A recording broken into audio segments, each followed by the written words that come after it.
Hello friends, and welcome to Escaping the Mouse with your host, me, Breck Roll. Alright, so we're going to do something a little different today. I've been in my place now for a couple days, and I've noticed that some of the repairs they've made in the past, some of the modifications they've made in the past, aren't done exactly the way you normally do that. And today we're going to play America's favorite new game show. That's not how it's done. Come along, won't you? I don't know, maybe it's just me, but I think that would be a better name for a liquor store than a jewelry store.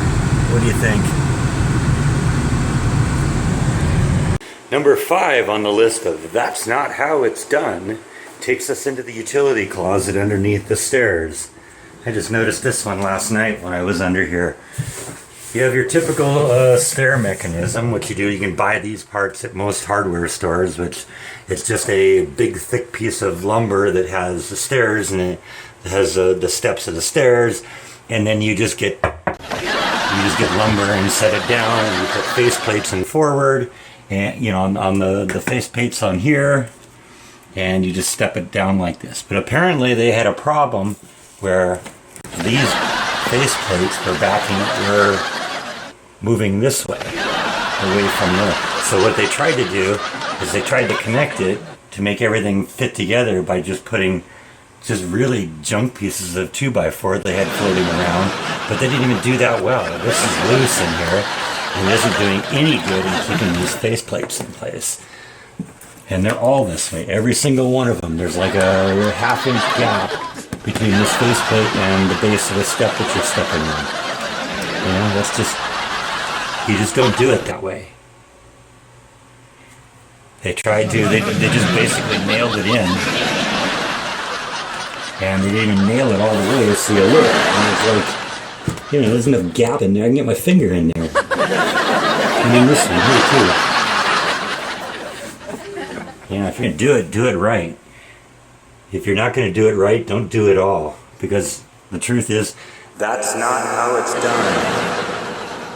For item number 4 on That's Not How It's Done, I want to talk about drywall patches. Specifically this one, but these are all over the place. Just for size reference, that's my hand. So that's about a 2-inch hole that somebody made in the wall. Normally, the approach for patching something like this, if you want to do it the cheap way, is you cut around the damage, hopefully make a little square hole, cutting out all the damaged areas so you have smooth drywall all the way around.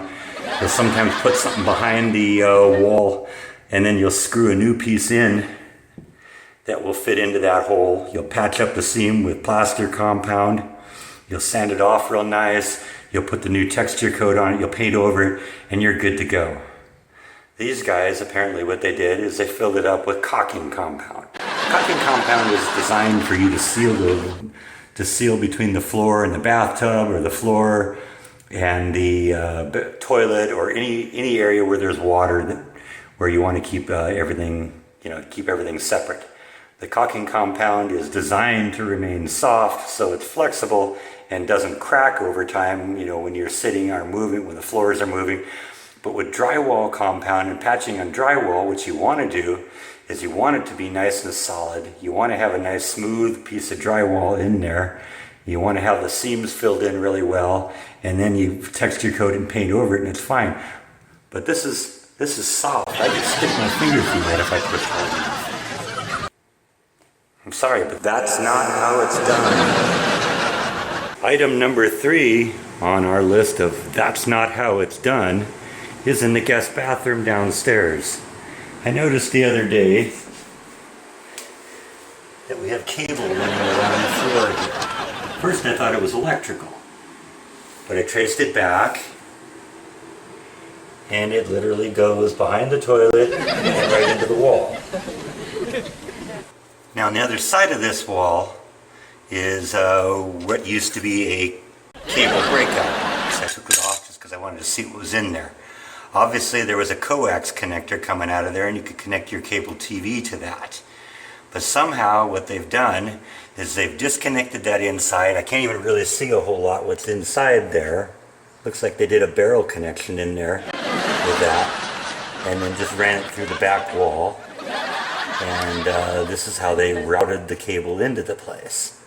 Now when I called to have the cable guy come in and hook up my cable internet and my cable TV for me, he told me initially that he was very concerned when he heard that he had to come over to this place, because in the past he's been here and there have been a lot of problems with getting good connections in here because apparently they didn't route the wire very well. Well, apparently they've completely redone that now, and I have actually really good lightning speed internet at this point. Apparently this is how they routed the wire in here. They ran it along the wall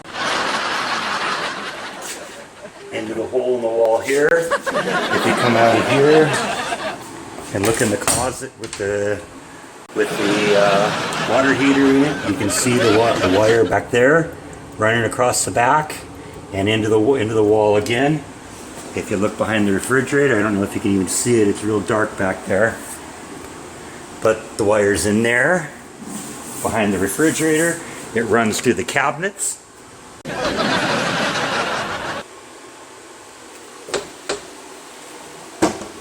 This is a cabinet under the sink. You can sort of see it there, and basically it goes out of the house right there. Probably connects into the main somehow. You know, I understand the need to redo the cable, but I'm sorry, that's not how it's done. Number 2 on the list of that's not how it's done is in this storage closet that goes underneath the stairs. They wanted to put a light in here. I'm sorry, that's washing everything out. And what they did, since they had no electricity in here, they once again just poked a hole in the wall. If you go on the other side of this wall, there's an electrical outlet over here. So that's what they did. They poked a hole in the back side of the wall, tapped onto the back of the outlet, ran the wire through the wall, did a really, really cheesy patch job here. Another really, really cheesy patch job over here, and that's where you go to the light. Oh, and it actually goes into the wall so they can come back out into the back of the socket there. By the way, it looks like they attempted to make a hole here too and didn't even do a good job patching that up. I'm sorry, but once again, that's not how it's done. If you're going to do this right, I don't know what the rules are here in Texas, but in California, if you're going to run wire from the breaker box to an electrical something, anything, you have to run a continuous line. There are no patches like this or like that. And you definitely don't poke a hole in the back of the wall, tap onto the back of an existing outlet and do this kind of thing. You run a dedicated wire all the way back to the breaker box. And in reality, that shouldn't be that hard because the breaker box is right here in the closet. It would have been very easy to tap into that. Make a little hole here, you know, make a little hole, drive it up around the ceiling here. Yeah, look at that. That's nice too. That's telephone. That's telephone wire right there. Maybe you can make the drywall match up or seal it all up. Yep, that's what I'm dealing with here. I'm sorry, but that's not how it's done. Item number 1 on the list of that's not how it's done, we go back into the guest bathroom downstairs. And we look up. Isn't this nice? This, it turns out, is directly beneath the toilet in the master bathroom upstairs. So we've had one of 2 things happen. There's either a flood upstairs in the bathroom or a very, very long-term leak. And whatever it did, it's rotted out the ceiling up here. And once again, they filled it in with caulking compound, so it's all nice and soft. You know, the right way to do this kind of thing, if you have damage like this, is you cut all the way around the damaged area, make sure that all of the damaged area is broken away, hopefully back up to the studs on both sides, drop a new piece of drywall onto it, spray, you know, fill in the gaps, spray in some new popcorn ceiling material, and then you paint over it. What you don't do is fill in the hole with caulking compound. That right there is sagging down a good inch from the level of the ceiling. And this whole area around here is all bubbled up. So this has been exposed to moisture for a very, very long time. I'm sorry, but that's not how it's done. All right, so that's all I have today. I hope you enjoyed today's episode of Escaping the Mouse. Found a little humor in it. I know I had fun doing it. Thank you as always for watching, and I'll see you on the next episode of Escaping the Mouse. Good night.